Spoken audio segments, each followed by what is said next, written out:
कुंभ की धरती पर मौजूद प्रत्येक व्यक्ति के चरणों में मेरा मस्तक।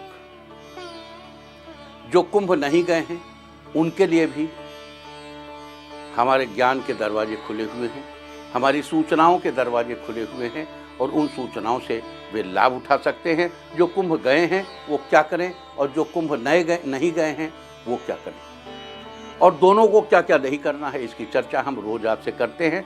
और इसी क्रम में आज हम दो चीज़ों की चर्चा करेंगे। पहली तो हम चर्चा करेंगे रुद्राक्ष की और दूसरी हम चर्चा करेंगे संस्कृत भाषा की। वेद में रुद्राक्ष को मणि कहा गया है। रुद्राक्ष आपको कुंभ की धरती पर ढेरों ढेर देखने को मिल रहा होगा। विद्वान भी होंगे, आपको सजेस्ट भी करेंगे कि आपको किस भाषा का आप किस राशि के हैं तो आपको क्या चाहिए और किस राशि के व्यक्ति को क्या चाहिए। अगर आपको अपनी राशि मालूम है तो उससे चीज़ें पता चल सकती हैं, अगर नहीं मालूम है तो भी पता चल सकती हैं। हम आपको सारी चीज़ें अभी बताएंगे। सबसे पहले तो ये समझ लेना चाहिए कि रुद्र अक्ष का शब्द है रुद्र के शिव के आंसू से उत्पन्न, शिव के नेत्र के जल से उत्पन्न रुद्राक्ष फल, जो सबसे ज़्यादा नेपाल, इंडोनेशिया आदि जो भारत के दक्षिणी हिस्से में भी बहुत पाया जाता है, हिमालय में भी पाया जाता है, सफिशिएंटली पाया जाता है। आंवले के फल के बराबर का रुद्राक्ष ये सर्वश्रेष्ठ होता है। तो आंवले का फल तो काफ़ी बड़ा होता है, अगर उसे छोटा भी मिले तो ठीक है। और हर रुद्राक्ष की एक कैपेसिटी होती है कि किसी की औरा 2.5 फुट जाती है, किसी की औरा 5 फुट जाती है, सबकी अपनी अपनी कैपेसिटी होती है। तो सबसे अच्छी कैपेसिटी नेपाल के गहन वन में पाए जाने वाले रुद्राक्ष होते हैं। उसके बाद इंडोनेशिया और भारत में, नेपाल ये जो भारत के हिमालय में पाए जाते हैं इनकी कैपेसिटी होती है। रुद्राक्ष 2 से 14 मुखी तक के ऑथेंटिक होते हैं जो शास्त्रों में जिक्र है। 15 मुखी रुद्राक्ष भी अवेलेबल है, 16 मुखी भी है, हमारे पास 23-24 मुखी भी है, 32 मुखी भी है।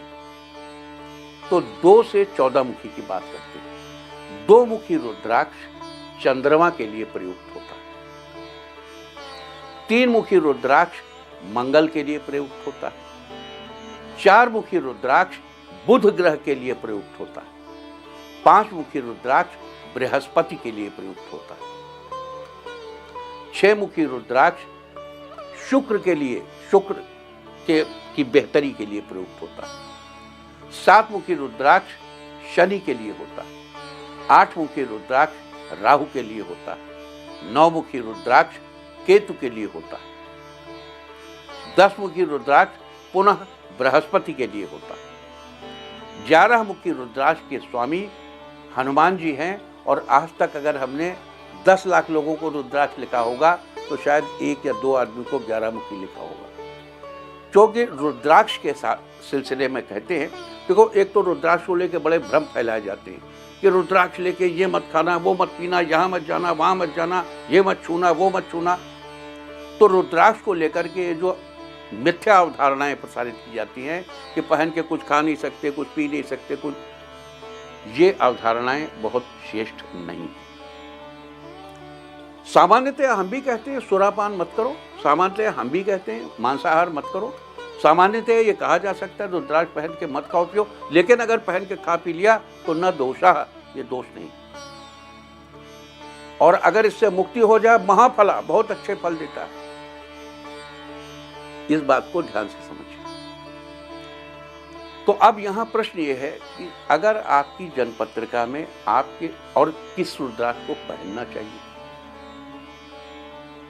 ये महत्वपूर्ण है। तो आपकी जन्मपत्रिका में पहला स्थान, 5वां स्थान और 9वां स्थान। पहला स्थान आपके शरीर का है, इस स्थान का मालिक आपके शरीर को स्वस्थ रखेगा। 5वां स्थान गुरु का है, 5वां स्थान संतान का है। तो आपको श्रेष्ठ गुरु की प्राप्ति हो, आपका विवेक सही रहे और आपकी संतान उन्नति करे, इसलिए 5वें स्थान के स्वामी का रुद्राक्ष पहनना चाहिए। आपका भाग्य उत्तम रहे, इसलिए 9वें स्थान के स्वामी का रुद्राक्ष पहनना चाहिए। तो लग्नेश, पंचमेश और नवमेश पहनने चाहिए। अब भाग आपकी लग्न के अनुसार कौन क्या है ये डिटेल हम आपको अभी बता देते हैं। तो इस क्रम में मेष राशि वालों को अच्छे स्वास्थ्य के लिए 3 मुखी रुद्राक्ष पहनना चाहिए। पंचम स्थान यानी गुरु और विवेक के लिए 12 मुखी पहनना चाहिए और उत्तम भाग्य के लिए 10 मुखी या 5 मुखी रुद्राक्ष में से कोई भी एक पहनना चाहिए। वृष राशि वालों को अपने अच्छे स्वास्थ्य के लिए 6 मुखी रुद्राक्ष पहनना चाहिए। संतान की उन्नति के लिए या उत्तम गुरु की प्राप्ति के लिए, अच्छे विवेक के लिए 4 मुखी रुद्राक्ष पहनना चाहिए और अपने अच्छे भाग्य के लिए और अच्छे करियर के लिए 7 या 14 मुखी रुद्राक्ष, जो भी आपकी पॉकेट अलाउ करे, क्योंकि 14 मुखी रुद्राक्ष महंगा मिलता है, 7 सस्ता मिलता है। मिथुन राशि वालों को 4 मुखी रुद्राक्ष यानी लग्न के लिए, स्वास्थ्य के लिए, अच्छे स्वास्थ्य के लिए 4 मुखी रुद्राक्ष, विवेक और संतान के लिए 6 मुखी रुद्राक्ष और अच्छे भाग्य के लिए 7 मुखी रुद्राक्ष या 14 मुखी रुद्राक्ष पहनना चाहिए। कर्क राशि वालों को उत्तम स्वास्थ्य के लिए 2 मुखी रुद्राक्ष, विवेक और संतान के लिए 3 मुखी रुद्राक्ष और उत्तम भाग्य के लिए 5 या 10 मुखी रुद्राक्ष पहनना चाहिए। सिंह राशि वालों को उत्तम स्वास्थ्य के लिए 12 मुखी रुद्राक्ष, विवेक और ज्ञान के लिए, संतान के लिए 5 या 10 मुखी रुद्राक्ष और उत्तम भाग्य के लिए 3 मुखी रुद्राक्ष पहनना चाहिए। कन्या राशि वालों को उत्तम स्वास्थ्य के लिए 4 मुखी रुद्राक्ष, विवेक, संतान, विद्या, इसके लिए 7 या 14 मुखी रुद्राक्ष और उत्तम भाग्य के लिए 6 या 13 मुखी रुद्राक्ष पहनना चाहिए। तुला राशि वालों को अच्छे स्वास्थ्य के लिए 6 या 13 मुखी रुद्राक्ष, अच्छी संतान, विवेक और उत्तम गुरु की प्राप्ति के लिए 7 या 14 मुखी रुद्राक्ष और अच्छे भाग्य के लिए 4 मुखी रुद्राक्ष धारण करना चाहिए। वृश्चिक लग्न वालों को उत्तम स्वास्थ्य के लिए 3 मुखी रुद्राक्ष, उत्तम गुरु की प्राप्ति के लिए, उत्तम संतान की प्राप्ति के लिए, उत्तम विवेक की प्राप्ति के लिए 5 या 10 मुखी रुद्राक्ष और अच्छे भाग्य के लिए 2 मुखी रुद्राक्ष धारण करना चाहिए। धनु लग्न वालों को उत्तम स्वास्थ्य के लिए 5 या 10 मुखी रुद्राक्ष, उत्तम विवेक, उत्तम संतान या उत्तम गुरु की प्राप्ति के लिए 3 मुखी रुद्राक्ष और उत्तम भाग्य की प्राप्ति के लिए 12 मुखी रुद्राक्ष धारण करना चाहिए। मकर राशि वालों को मकर लग्न वालों को उत्तम स्वास्थ्य की प्राप्ति के लिए 7 या 14 मुखी रुद्राक्ष, अच्छी संतान, अच्छे विवेक या अच्छे गुरु की प्राप्ति के लिए 6 या 13 मुखी रुद्राक्ष और उत्तम भाग्य की प्राप्ति के लिए 4 मुखी रुद्राक्ष धारण करना चाहिए। कुंभ लग्न वालों को उत्तम स्वास्थ्य की प्राप्ति के लिए 7 या 14 मुखी रुद्राक्ष, उत्तम विद्या, उत्तम गुरु, श्रेष्ठ संतान और अच्छे विवेक के लिए 4 मुखी रुद्राक्ष, अच्छे भाग्य के लिए 6 या 13 मुखी रुद्राक्ष पहनना चाहिए।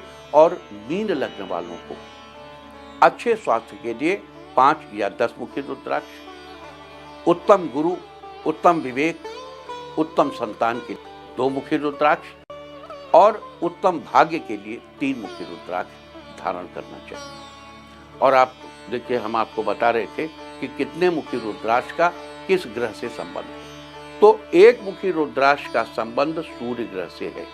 अब 1 मुखी रुद्राक्ष तो होता ही नहीं, उसकी जगह 1 मुखी सवार आपको मिल सकता है, लेकिन वो चंद्राकार दाना जो एलियोकार्पस गैनिटस ट्यूबरकुलेटस है, कृपया उसको 1 मुखी के नाम पर न ले, क्योंकि वो रुद्राक्ष नहीं है। आपको 1 मुखी सवार मिल जाए तो अच्छा है, वरना वो छोटे वाले जो इंडोनेशियन दाने होते हैं उनमें 1 मुखी मिल जाता है, वहाँ 1 मुखी की दुर्लभता नहीं है।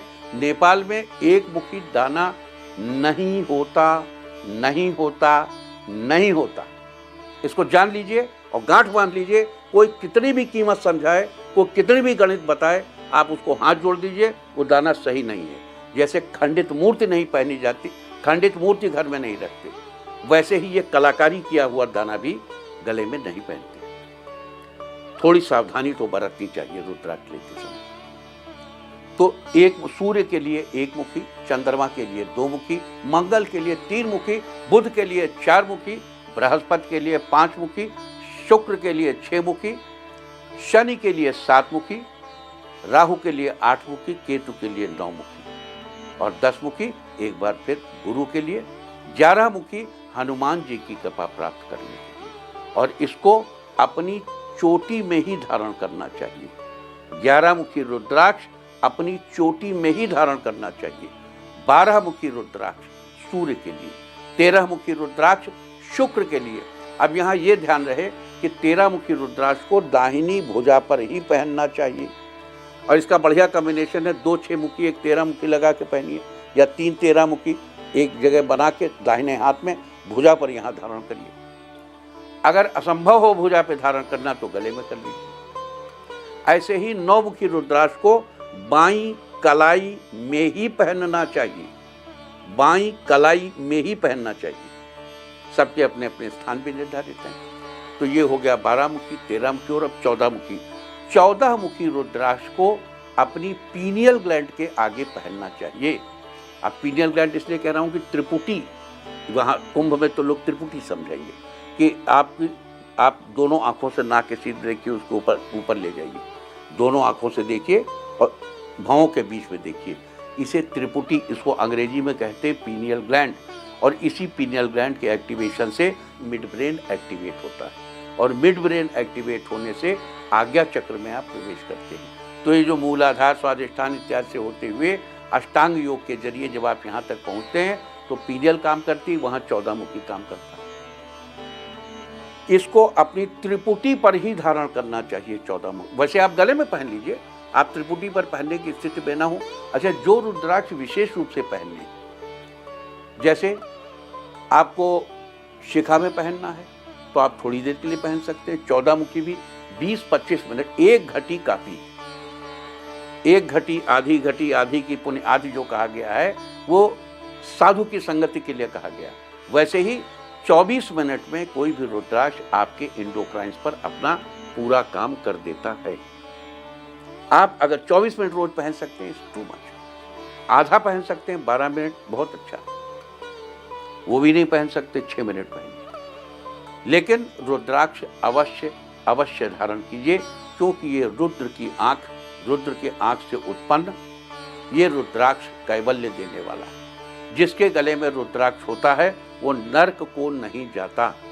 अपने शरीर में रुद्राक्ष धारण करने वाला मृत्यु को प्राप्त करने वाला सुनिश्चित रूप से शिवलोक या स्वर्गलोक को जाता है।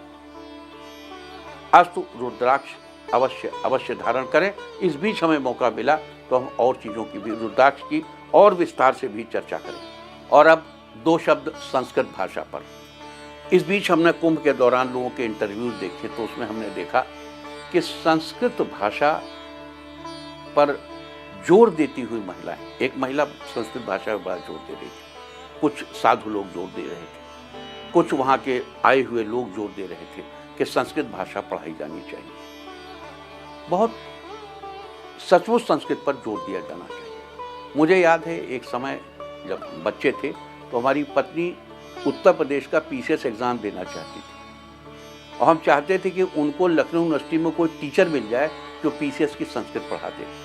हम ए से लेकर जेड तक लखनऊ विश्वविद्यालय में हर टीचर से मिले, कोई भी एक टीचर नहीं मिला जो उन्हें संस्कृत पढ़ा सकता पीसीएस के लिए।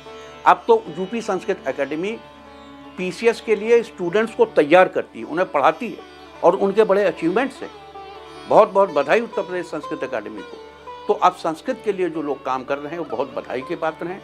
मैं ये बता दूं कि ये जो पाणिनि के 14 सूत्र हैं, जो भगवान शिव ने जब प्रलय काल में अपना डमरू बजाया, डग डग डग डग डग, तो उससे जो आवाज़ें आई, अ ई उण रेल रिक ए उंग ए उच है वरट लण ई मंगलनम झवई गड दश जब गड दश खप छट चट तव कपय शख सर हल, इन 14 सूत्रों में ही प्लैनेट अर्थ की प्रत्येक भाषा की ग्रामर दी गई है।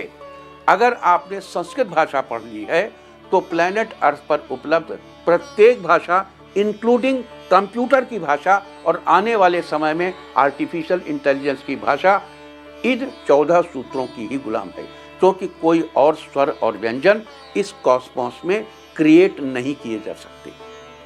तो हम लोग संस्कृत पर भी किसी दिन जरूर विस्तार से चर्चा करें। All the best. हमारी समस्त शुभकामनाएं आपके साथ हैं। जय हिंद, जय भारत, जय सनातन, हर हर गंगे, हरि हरि गंगे।